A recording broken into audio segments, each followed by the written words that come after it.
Well, in 2012, you were on Celebrity Apprentice Oh season dear. 5, Yeah. and then you came back the next year to Yeah. do All Star Celebrity Apprentice, Yeah. both with Donald Trump. Yeah. Now, since then, you've had some words about Oh Donald yeah, Trump. I have. Um, I have a great deal of tolerance and respect for people who are off the curve, people that are odd, you know. I have a few friends that are deeply on the spectrum. I have friends that don't have a lot of other friends. Bob Dylan wrote, "To live outside the law, you must be honest." And I'm fascinated by people who have found their own way to live. So when I was on Celebrity Apprentice, I knew Donald Trump was a dipshit. I mean, I knew he was a loser. He was a joke in New York. He is the only person to own a casino in Las Vegas and go bankrupt. Do you realize how hard it is to go bankrupt with a fucking casino? People come in and they give you money. How do you fucking go bankrupt? You have to be a complete idiot. And I knew he'd fucked up Atlantic City. I knew he was a loser. And I thought, well, this is a dipshit TV show. We're pretending he's a boss. People will say to me, you got fired by Donald Trump. And I go, well, no, I didn't get fired because I wasn't working for Donald Trump. We were both working for NBC. And by the way, my contract went all the way through. I got paid the same amount. He just was pretending in this little thing to fire me. And I went, oh, blah, I got fired, too bad, And you pretend all this thing. And the other thing was, I was a more successful businessman than he was by a lot. He had less money than his father left him. He'd gone bankrupt twice, and, my dad wasn't a multi-millionaire. My dad was, regular guy. And so he was a dipshit. But I called him Mr. Trump because that was my job. And it sold a lot of tickets to our show. And I remember Donald Trump Jr. saying to me, "You're the only one I've ever met who seems to kind of like my father." And I said, yeah, and he would talk to me and say this crazy fucking shit. And good. Wait, hold on. What was the craziest thing that Trump has ever told you off camera? Well, I remember once we were on the Today Show, and once one side, I was finalist.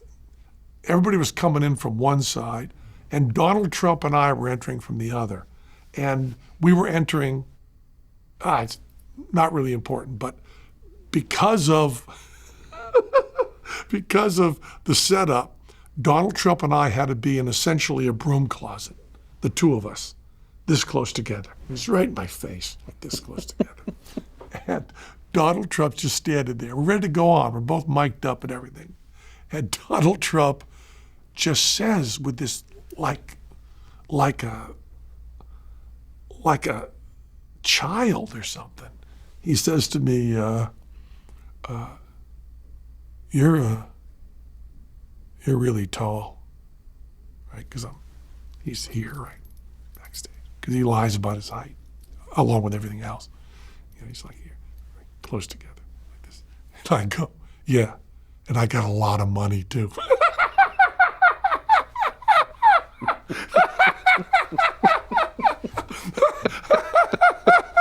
It might have been the only time in my life I've said those words, but it's the exact right person to say it to, right? So he walks out of the Today Show live, really pissed at me. He's pissed at me for the greatest reason in the world, because I'm taller than him. And I knew at that moment, of course, that I'd lost. But he would carry on. I remember being in the boardroom set, which people would say, "We're going into the boardroom." And I'd say to them, "No, we're not going into the boardroom. We're going into a boardroom set," because he doesn't have a boardroom, because he's not successful. He doesn't have a board. This is all jive. Do you fucking understand that? We're going on to a set. And it was a set. So we go into the boardroom set, and Donald Trump would sit there reading things that he'd picked up on the internet that someone talked about how he'd sold his house and not made enough money, right? And he'd say, well, Penn, what do you think of this? And I'd say, it's a 14-year-old child in his parents' basement who read about you and your house sold for less than he thought it should, and he typed something on. Do you understand this? And he goes, no, but this is a guy who doesn't think I'm a good businessman. And I go, you don't know who he is. It's completely anonymous. It's like Billy N, in Dakota. He has this opinion of you. And there was this constant competition and craziness. So then they said to me, the second time I was on, they said to me, if Donald Trump, runs for president, would you support him? And I go, well, no. I mean, what kind of question is that, And they said, well, we're going to have to report that back to him.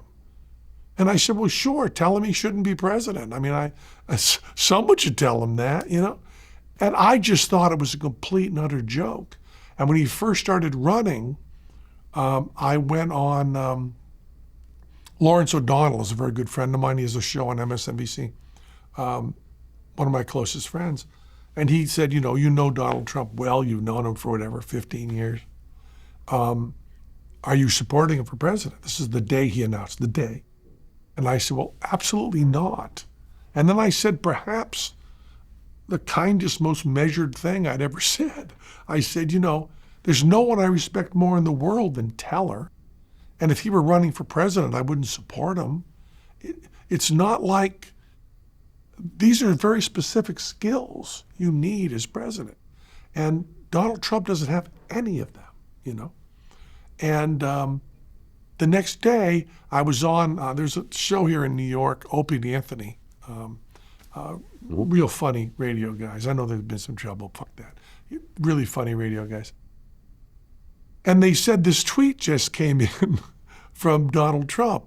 And it was this thing attacking me, Penn does a terrible show. And my favorite statement and comeback, this made me laugh so much, is he wrote, Penn was completely unknown before Celebrity Apprentice. And I wrote back, the name of the show is Celebrity Apprentice. That's all I wrote. But all this stuff attacking me. And it's pretty interesting because you don't usually get this kind of naked stuff. But there's two cameras on me, and we're on live radio, Sirius, and Opie reads me this tweet from a guy running for president, the forerunner for president, against me. And you get to see my reaction.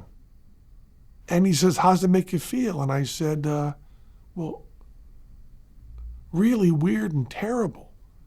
And they said, because he's attacking you. I said, no, because the person who's being considered for a very important office is talking about a 2-bit Vegas magician.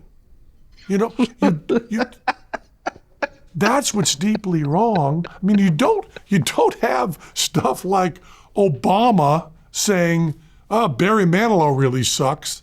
What? You're president of the United States. Why do you have an opinion on someone who's a bullshit? I mean, the president of the United States cannot be concerned with trivial shit like me, And I think, and of course this is not absolutely true, but to round it off, it would have bothered me just as much if he were commenting on anybody.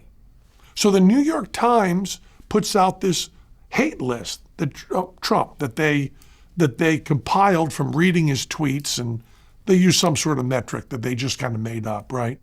But it was 2016. It was close to the election, and they had the list of the people Donald Trump hated the most.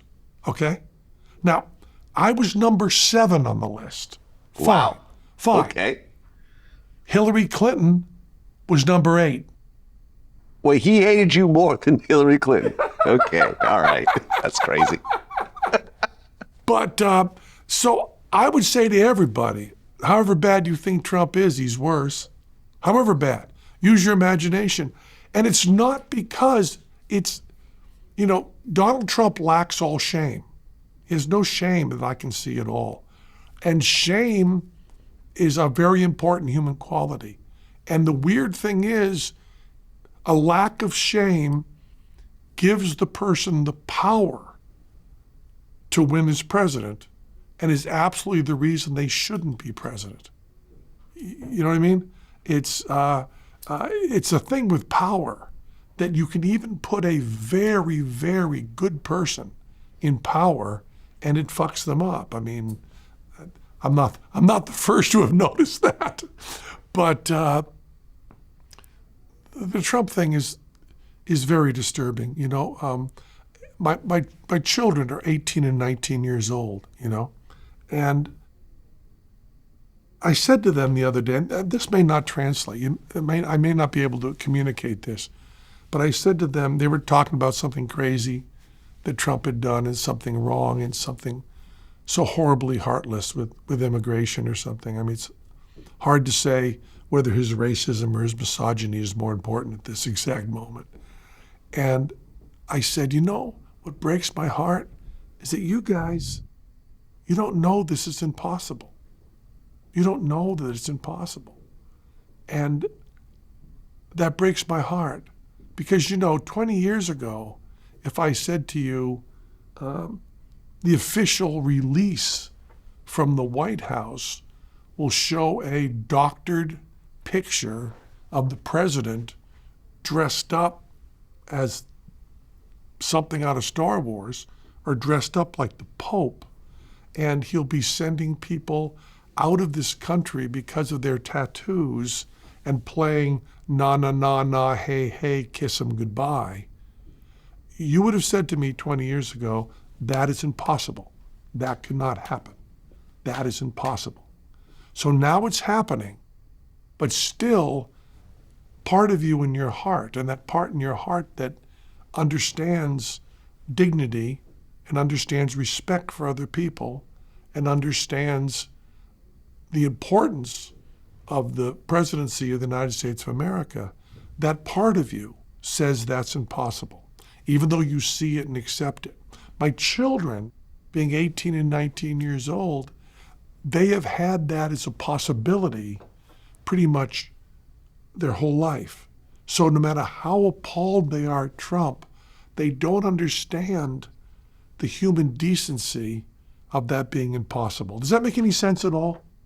Yeah, absolutely. It's very hard to say, but man, it saddens me. And the only thing we can hold on to, and I believe that not only is this the only thing we can hold on to, but it's incredibly important to hold on to, is that people are really good.